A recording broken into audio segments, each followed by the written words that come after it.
Hello good morning എല്ലാവർക്കും നമ്മുടെ പുതിയൊരു വീഡിയോയിലേക്ക് വീണ്ടും സ്വാഗതം. എല്ലാവരും സുഖമായിട്ടും സന്തോഷമായിട്ടൊക്കെ ഇരിക്കുകയാണെന്ന് വിചാരിക്കുന്നു. അപ്പോൾ ഇന്നത്തെ രാവിലത്തെ വിശേഷങ്ങളൊക്കെ ആയിട്ട് തുടങ്ങിയിട്ടുണ്ട് കേട്ടോ നമ്മൾ വീഡിയോസൊക്കെ എടുക്കാനായിട്ട്. അപ്പോൾ രാവിലെ അടുപ്പൊക്കെ കത്തിച്ച് ചോറിനുള്ള വെള്ളമൊക്കെ വെച്ചിട്ടുണ്ട് കേട്ടോ അടുപ്പത്ത്.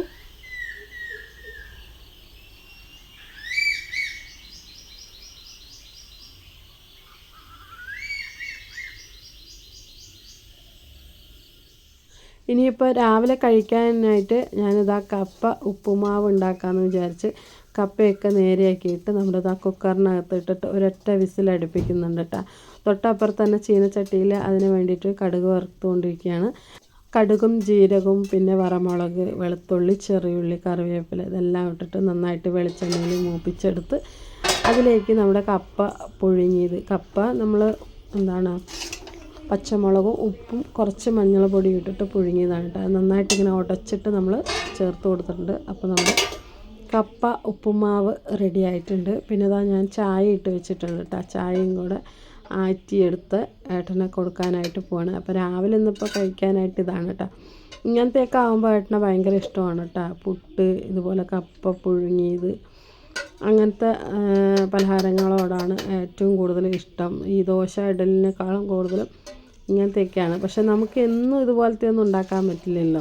ഇവിടെ ആണെങ്കിൽ പിള്ളേർക്ക് കപ്പപ്പുഴുക്ക് അങ്ങനെയൊന്നും അത്രയ്ക്ക് താല്പര്യമില്ല കേട്ടോ. എപ്പോഴെങ്കിലും ഇതുപോലെ ചായക്ക് വൈകുന്നേരത്ത് ഇങ്ങനെ കഴിക്കുന്നല്ലാണ്ട് ഒരു നേരത്തെ ആഹാരമായിട്ട് കഴിക്കാൻ പറഞ്ഞാൽ അവർ കേൾക്കില്ല കേട്ടോ.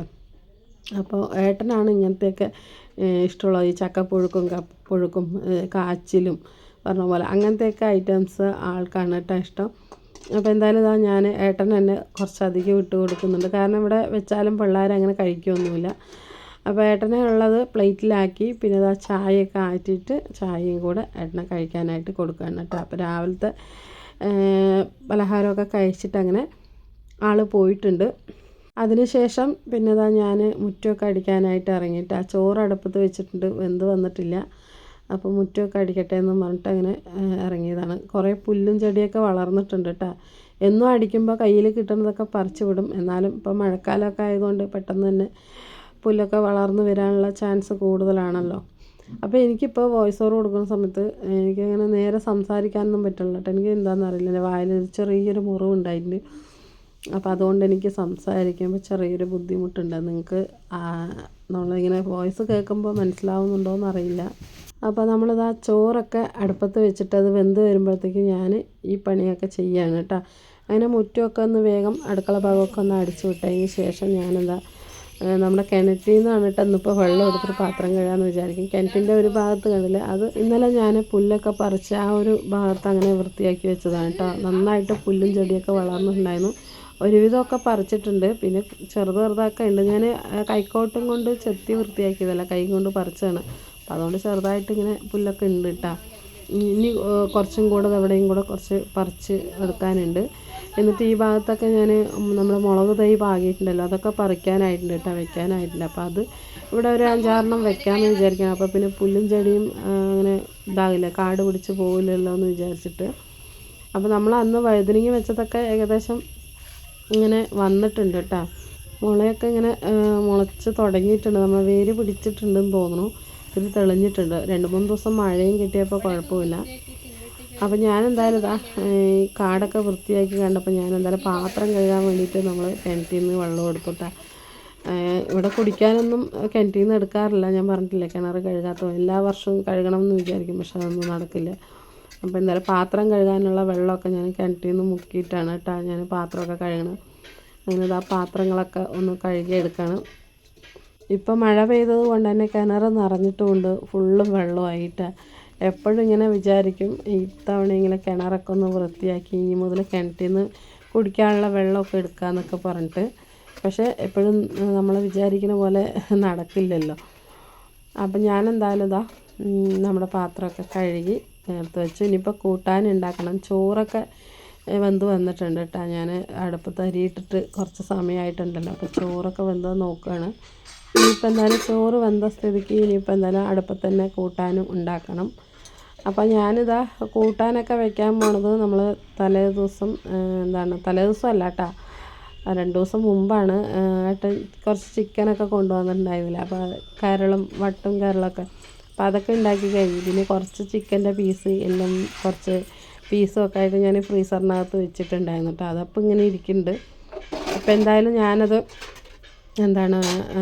കുമ്പളങ്ങ വാങ്ങിച്ചിട്ടുണ്ടായിരുന്നു കേട്ടോ. അപ്പോൾ അതിട്ടിട്ട് കറി വെക്കാമല്ലോ എന്നും പറഞ്ഞിട്ട് അങ്ങനെ വാങ്ങിച്ച് വെച്ചിട്ടുണ്ട്. ഇന്നലെ വെക്കണം വിചാരിച്ചു, പക്ഷേ ഇന്നലെ എനിക്ക് വെക്കാനായിട്ട് പറ്റിയില്ല. ചാരുമോളുടെ അഡ്മിഷനൊക്കെ പോകേണ്ട കാര്യങ്ങളതുകൊണ്ട് രാവിലെ അങ്ങനെ പോവുകയാണ് കേട്ടോ ചെയ്തത്. വണ്ടി കംപ്ലൈൻ്റ് ആയതുകൊണ്ട് നമുക്ക് ബസ്സിന് തന്നെ ഇപ്പോൾ എല്ലാവരുടെയും പോകണം. അപ്പോൾ പോയി എത്തി വരുമ്പോൾ ഒത്തിരി സമയമാവും. അപ്പോൾ അതുകൊണ്ട് പിന്നെ അത് ചിക്കനൊക്കെ നമ്മൾ ഫ്രിഡ്ജിനകത്ത് തന്നെ ഉണ്ട് കേട്ടോ. ഇപ്പോൾ ഇന്നാണ് കേട്ടോ കറി വെക്കാനായിട്ട് പോണത്. അപ്പോൾ അതാ ഞാൻ അടുപ്പത്ത് നമ്മുടെ ചീനച്ചട്ടി, കട്ടിയുള്ള ചീനച്ചട്ടിയൊക്കെ വെച്ച് കൊടുത്ത് അതിൽ വെളിച്ചെണ്ണയാണ് കേട്ടോ ഒഴിച്ചത്. വെളിച്ചെണ്ണ ഒഴിച്ച് ഒരു 2 കഷ്ണം കറുവപ്പട്ടയും ഗ്രാമ്പും ഇട്ട് കൊടുത്ത് നന്നായിട്ട് പൊട്ടി വരുന്ന സമയത്ത് നമ്മൾ കുറച്ച് ഒരു സവാള അരിഞ്ഞതും കുറച്ച് ചെറിയുള്ളി അരിഞ്ഞതും പിന്നെ ഇഞ്ചി വെളുത്തുള്ളിയൊക്കെ ചതച്ച് വെച്ചതുണ്ട്, അതെല്ലാം ഇട്ട് മൂപ്പിച്ച്. നമ്മൾ കുമ്പളങ്ങ കറിയിൽ അധികം മസാലയും കാര്യങ്ങളൊന്നും ഇല്ല കേട്ടോ. വളരെ മിതമായിട്ടുള്ള മസാല ഇടുന്നതാണ് എനിക്ക് കുറച്ച് കൂടുതൽ ഇഷ്ടം. ഒരുപാട് മസാല ഇട്ടാൽ നമ്മൾ ചിക്കൻ കറി പോലെ അങ്ങനെ എനിക്ക് അത്രയ്ക്ക് എനിക്ക് ഇഷ്ടമല്ല കേട്ടോ. ഇവിടെ കുമ്പളങ്ങ കറി ഏറ്റവും കൂടുതൽ കഴിക്കുന്നത് ഞാൻ തന്നെയാണ്. ഇവർക്കൊന്നും അങ്ങനെ വലിയ താല്പര്യമൊന്നുമില്ല, പക്ഷേ എനിക്ക് ഭയങ്കര ഇഷ്ടമാണ് കേട്ടോ. പണ്ടൊന്നും ചെറുപ്പത്തിലൊന്നും ഇതുപോലെ തന്നെയാണ്. കുമ്പളങ്ങ കറി കണ്ണിൻ്റെ അടുത്ത് കണ്ടാൽ ഇഷ്ടമല്ലാത്ത ഒരാളാണ്. പക്ഷേ ഇപ്പോൾ എന്തോ അതിനോട് ഭയങ്കര ഇഷ്ടമാണ്. നമ്മൾ ചിക്കൻ കറിനേക്കാളും ഈ കുമ്പളങ്ങ ഇട്ട് വയ്ക്കുന്നത് ഭയങ്കര ഇഷ്ടമാണ്. അപ്പം ഞാൻ ഇതെല്ലാം ഉള്ളികളെല്ലാം ഇട്ട് മൂപ്പിച്ച് അതിലേക്ക് പിന്നെ കറിവേപ്പിലയും എല്ലാം ഇട്ട് കൊടുത്തിട്ടുണ്ട് കേട്ടോ. എന്നിട്ട് ഒരു തക്കാളിയും കൂടെ 2 തക്കാളിയും കൂടെ കട്ട് ചെയ്ത് വെച്ചിട്ടുണ്ട്. പിന്നെ ഉരുളക്കിഴങ്ങ് ഒരു 2 എണ്ണം എടുത്തിട്ടുണ്ട് കേട്ടോ. ഉരുളക്കിഴങ്ങ് കുമ്പളങ്ങയ്ക്ക് ഇടുന്നത് എന്താ വെച്ചാൽ, കുമ്പളങ്ങ ചിക്കൻ കറി ഉണ്ടാക്കുമ്പോൾ ഇത്തിരി വെള്ളം പോലെ ഉണ്ടാവും. കുമ്പളങ്ങ പൊതുവേ വെള്ളമാണല്ലോ. അപ്പോൾ അതിനൊരു കൊഴുപ്പ് കിട്ടാനായിട്ട്, തെടുപ്പ് കിട്ടാൻ വേണ്ടിയിട്ടാണ് കേട്ടോ ഉരുളക്കിഴങ്ങ് കൂടി ഇടുന്നത്. പിന്നെ ചിക്കനിൽ ഉരുളക്കിഴങ്ങ് ഇട്ടാൽ ആ ഉരുളക്കിഴങ്ങ് കഴിക്കാനൊരു പ്രത്യേക ടേസ്റ്റാണ്. ആ ചിക്കൻ്റെ ഒരു ഇതൊക്കെ മസാലയും അല്ലെങ്കിൽ ചിക്കൻ്റെ ഒരു എസൻസൊക്കെ കുമ്പളങ്ങയിലും ഉരുളക്കിഴങ്ങിലൊക്കെ ഉണ്ടാവുമല്ലോ. അപ്പോൾ അത് കഴിക്കാനായിട്ട് ഒരു പ്രത്യേക ടേസ്റ്റാണ്. അങ്ങനെ തക്കാളി ഇട്ടൊന്ന് വാടി വന്നപ്പോൾ കുറച്ച് മസാലപ്പൊടികളൊക്കെ ഇട്ട് കൊടുത്തിട്ടുണ്ട് കേട്ടോ. നമ്മളപ്പോൾ അതുപോലെ ചേർക്കണ മുളകും മല്ലിയും പിന്നെ ഗരം മസാലയും ഒക്കെ കുറച്ച് പൊടിയൊക്കെ ചേർത്ത് കൊടുത്തു. പിന്നെ ഞാൻ ചിക്കനും ഇട്ട് കൊടുത്തു. പിന്നെ കുമ്പളങ്ങ പിന്നെ ഉരുളക്കിഴങ്ങ് എല്ലാം കൂടി ഇട്ടിട്ട് നന്നായിട്ട് മിക്സ് ചെയ്യുന്നുണ്ട് കേട്ടോ. അപ്പോഴത്തേക്കും തന്നെ ഒരു ചട്ടി ആയിട്ടുണ്ട്. ഇനിയിപ്പോൾ ഇത് വെന്ത് വരുമ്പോൾ കുറച്ചും കൂടെ റെഡി ആകുമായിരിക്കും. അപ്പം ഞാനിത് ആവശ്യത്തിനുള്ള വെള്ളവും കൂടെ ഇട്ട് കൊടുക്കുന്നുണ്ട്. കുമ്പളങ്ങയും ചിക്കനും ഈ ഉരുളക്കിഴങ്ങൊക്കെ ഇട്ടിട്ട് നന്നായിട്ടൊന്ന് മൂപ്പിച്ചെടുക്കണം കേട്ടോ നമ്മുടെ ഈ ഒരു മസാലയിൽ. എന്നിട്ട് വേണം നമുക്ക് വെള്ളം ഒഴിച്ച് കൊടുക്കാനായിട്ട്. അങ്ങനെ ആവശ്യത്തിനുള്ള ഉപ്പും വെള്ളമൊക്കെ ഒഴിച്ചിട്ട് നന്നായിട്ട് വേവിച്ചെടുക്കുക. എന്നിട്ട് പച്ചത്തേങ്ങ അരച്ചിട്ട് ചേർക്കാം കേട്ടോ. അങ്ങനെ കറിയൊക്കെ അടുപ്പത്താക്കിയതിന് ശേഷം നമ്മളിതാ കിണറ്റുംപള്ളിയിൽ കുറച്ചും കൂടെ വൃത്തിയാക്കാനുണ്ടാകുമെന്ന് പറഞ്ഞില്ലേ. അപ്പോൾ കഴിഞ്ഞ ദിവസം ഞാൻ എല്ലാം ആ ഭാഗത്തൊക്കെ കുറച്ചൊക്കെ വൃത്തിയാക്കി. ഇപ്പോൾ കുറച്ചും കൂടെ ഉണ്ട് കേട്ടോ. ഇതെല്ലാം കൂടെ ചെടികളൊക്കെ പറിച്ചിട്ട് വേണം നമുക്ക് ഇവിടെയൊക്കെ ഒന്ന് മണ്ണൊക്കെ ഒന്ന് വൃത്തിയാക്കിയിട്ട് നമ്മുടെ മുളക് തൈയൊക്കെ പാകി വെച്ചിട്ടില്ല, അതൊക്കെ ഞാൻ പറിക്കാനായിട്ടുണ്ടെന്ന് പറഞ്ഞു. അപ്പോൾ അതൊക്കെ ഒന്ന് കുറച്ച് എടുത്തിട്ട് നമ്മൾ ഈ ഭാഗത്ത് വെച്ച് കൊടുക്കണം. കാരണം ഇനിയെങ്കിലും ഇവിടെ പുല്ലൊന്നും പൊത്തിക്കിടക്കണ്ടെന്ന് വിചാരിച്ചിട്ടാണ് കേട്ടോ കുറച്ച് തൈകളൊക്കെ വെച്ച് കൊടുക്കുക. അപ്പോൾ പിന്നെ എപ്പോഴും നമ്മൾ തൈ വെക്കുമ്പോൾ നമ്മൾ പുല്ല് പറിക്കുകയും മണ്ണ് കൂട്ടുകയൊക്കെ ചെയ്യുമ്പോൾ ഈ ഭാഗത്ത് വൃത്തിയായി കിടക്കുമല്ലോ എന്ന് വിചാരിച്ചിട്ട്. അപ്പോൾ മഴ പെയ്താലൊന്നും ഇങ്ങനെ വന്നിട്ട് നമുക്കിങ്ങനെ പുല്ല് പറിക്കാനൊന്നും പിടിക്കില്ല. അപ്പോൾ ഇപ്പം മഴയൊന്നും ഇല്ലാത്തതുകൊണ്ട് വലിയ കുഴപ്പമില്ല കേട്ടോ. അപ്പോൾ ഞാനിങ്ങനെ പുല്ലൊക്കെ പറിച്ചുകൊണ്ടിരിക്കുന്ന സമയത്ത് ഇത്തവണ നമ്മൾ മാങ്ങയൊക്കെ കഴിച്ചിട്ട് നമ്മുടെ മാങ്ങണ്ടി ഇട്ടിട്ടുണ്ടായിരുന്നില്ല, അത് ഒരെണ്ണത്തിൽ തന്നെ ഒരു 5-6 എണ്ണം മുളച്ച് വന്നിട്ടുണ്ട് കേട്ടോ. അപ്പം ഞാൻ വിചാരിച്ചത് എന്തായാലും അവിടെ വെക്കാം, ഞങ്ങൾക്ക് കുഴിച്ചിടാമെന്ന് പറഞ്ഞിട്ട് ഞാനവിടെ മാറ്റി വെച്ചിട്ടുണ്ട് കേട്ടോ. ഇത് നമ്മൾ വീട്ടിൽ നിന്ന് നാളെ കൂടെ മാങ്ങപ്പഴം നിറയെ കൊണ്ടുവന്നപ്പോൾ അതിൻ്റെ എന്തോ ഒരു സൈസ് മാങ്ങയാണ് തോന്നുന്നു. ആ ഒരു മാങ്ങാണ്ടി കാണുമ്പോൾ അതുപോലെ ഉണ്ട് കേട്ടോ. അപ്പോൾ അത് ഞാൻ അങ്ങോട്ട് മാറ്റി വെച്ചു. അല്ലെങ്കിൽ ഞാൻ പിന്നെ പറിച്ച് കളയും. ഇവിടെയുള്ളത് തന്നെയാണെങ്കിൽ ഞാൻ പറിച്ചങ്ങോട്ട് ദൂരെ കളയും. എന്തിനാണ് വെറുതെ അവിടെ ഇവിടെയൊക്കെ മാങ്ങ തൈ ഇങ്ങനെ നിൽക്കണമെന്നും പറഞ്ഞിട്ട്. അപ്പോൾ കുറച്ച് കാവത്തിൻ്റെ വള്ളിയും കുറേ ചെടികൾ, ഇതിൻ്റെ ഇടയിൽ മൊത്തം നമ്മുടെ എന്താണ് മുക്കുറ്റിയും കീഴാർനെല്ലി ഉണ്ടല്ലോ, അതാണ് കേട്ടോ ഒരുപാട് പുല്ല് കുത്തി കിടക്കുന്നത്. അങ്ങനെ അതൊക്കെ ഒന്ന് പറിച്ചെടുത്തതിന് ശേഷം നമ്മുടെ മുളക് തൈ പാകിയിട്ടുണ്ടായിരുന്നില്ല, അതൊക്കെ കുറച്ച് വലുതായിട്ടുണ്ട് കേട്ടോ. നമ്മുടെ വെള്ളമുളകും പിന്നെ സാധാരണ പച്ചമുളക്, പിന്നെ കുറച്ച് ഞാൻ ഉണക്കമുളക് ഉണ്ടല്ലോ വറ്റൽമുളക്, അതും കൂടെ ഇട്ടിട്ടുണ്ട്. അത് ഇങ്ങനെ മുളച്ച് വരുന്നേ ഉള്ളൂ. പിന്നെ ഒരു പയർ വിത്ത് കിട്ടിയിട്ടുണ്ടായിരുന്നു, അത് മുളച്ച് വന്നപ്പോൾ ഞാൻ അങ്ങനെ മണ്ണ് കൂട്ടിയിട്ട് അവിടെ ഒന്ന് കാലൊക്കെ നാട്ടി കൊടുത്തിട്ടുണ്ട്. അപ്പുറത്ത് കുറച്ചും കൂടെ പയർ വിത്ത് ഇട്ടിട്ടുണ്ട് കേട്ടോ. വരികയാണെങ്കിൽ എല്ലാം കൂടെ ഈ കാലിൽ ഇങ്ങനെ പടർത്തിയിട്ട് നമുക്ക് ഒരു പന്തലൊക്കെ ഇട്ട് കൊടുത്താൽ നമ്മുടെ ആവശ്യത്തിനുള്ളത് കിട്ടുമല്ലോ എന്ന് പറഞ്ഞിട്ട് ആ ഒരു പയറും കൂടെ അവിടെ നട്ട് വെച്ചിട്ടുണ്ട്.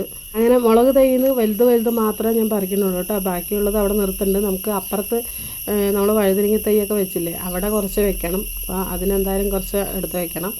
ബാക്കിയുള്ള കുറച്ചൊക്കെ ഞാൻ ഇവിടെ പറിച്ചിട്ട് അടുക്കളൻ്റെ അപ്പുറത്തെ സൈഡ് ഞാനിപ്പോൾ വൃത്തിയാക്കിയില്ലേ, ആ ഭാഗത്ത് തന്നെ കുറച്ച് മുളക് തൈയൊക്കെ വെക്കാമെന്ന് വിചാരിച്ചിട്ട് അങ്ങനെ അതൊക്കെ പറിക്കുകയാണ്. അങ്ങനെ മുളക് തൈയൊക്കെ പറിച്ചുകൊണ്ട് വന്നിട്ട് പിന്നെ ഞാനിതാ ഇവിടെ നമ്മൾ ഓൾറെഡി വൃത്തിയാക്കി കുഴിയൊക്കെ കുത്തി വെച്ചിട്ടുണ്ട് കേട്ടോ. എന്നിട്ട് പിന്നെ ഞാൻ ഈ 2 എണ്ണമായിട്ടാണ് കേട്ടോ എടുത്ത് വെക്കുന്നത്. എന്താ പറഞ്ഞാൽ ഒരുപാട് ചെറുതല്ലേ, അപ്പോൾ പിന്നെ ഓരോന്ന് വെച്ചാൽ ചിലപ്പോൾ അളിഞ്ഞു പോകുമോ എന്ന് പറഞ്ഞിട്ട് പിന്നെ കുറച്ചധികം മുളക് തൈ ഉണ്ട്. അപ്പോൾ ഞാൻ ഈ 2 എണ്ണം വെച്ച് കൊടുത്തു, വരികയാണെങ്കിൽ ഉണ്ടാവട്ടെ എന്നും പറഞ്ഞിട്ട് കേട്ടോ. അപ്പോൾ ഞാനിതാ മുളക് തൈയൊക്കെ വെച്ചിട്ട് അങ്ങനെ എല്ലാം ഒന്ന് മണ്ണൊക്കെ ഇട്ടിട്ട് ഒന്ന് സെറ്റാക്കി എടുക്കുന്നുണ്ട്. പിന്നെ ഇതൊക്കെ കഴിഞ്ഞിട്ട് വേണം എനിക്ക് വേഗം ബാങ്കിലേക്കൊന്ന് പോകണം കേട്ടോ. അപ്പോൾ അതുകൊണ്ട് ഞാൻ പിന്നെ ഈ ഒരു പണിക്ക് നിന്നപ്പോൾ സമയം പോയതേ അറിഞ്ഞില്ല. അങ്ങനെ പിന്നെ വേഗം കൈമോ കഴുകിയിട്ട് കുളിച്ചൊന്നുമില്ല കേട്ടോ. വന്നിട്ട് കുളിക്കാമെന്ന് പറഞ്ഞിട്ട് വേഗം തന്നെ രാവിലെ ഉണ്ടാക്കിയ കപ്പയും തലേദിവസം ഉണ്ടാക്കിയ കടലക്കറിയും കൂടിയിട്ട് അങ്ങനെ കഴിച്ചത്. ചിക്കൻ കറി വേണ്ടാന്ന് വിചാരിച്ചു, കാരണം ബാങ്കിലൊക്കെ പോകുമല്ലേ എന്ന് പറഞ്ഞിട്ട്. അപ്പോൾ എന്തായാലും കടലയും കപ്പയും കഴിക്കുന്ന സമയത്ത് ഞാനും വിചാരിച്ചു ബാങ്കിൽ പോയിട്ട് ഇനിയിപ്പോൾ ബാങ്ക് കത്തിക്കുക എന്നുള്ളൊരു പേടിയേ ഉള്ളൂ കേട്ടോ. അപ്പോൾ എന്തായാലും ഇന്നത്തെ വീഡിയോയും വിശേഷങ്ങളും നിങ്ങൾക്ക് ഇഷ്ടപ്പെട്ട സപ്പോർട്ട് ചെയ്യാൻ മറക്കണ്ട. അടുത്ത വീഡിയോ ആയിട്ട് കാണാം. ടാറ്റാ.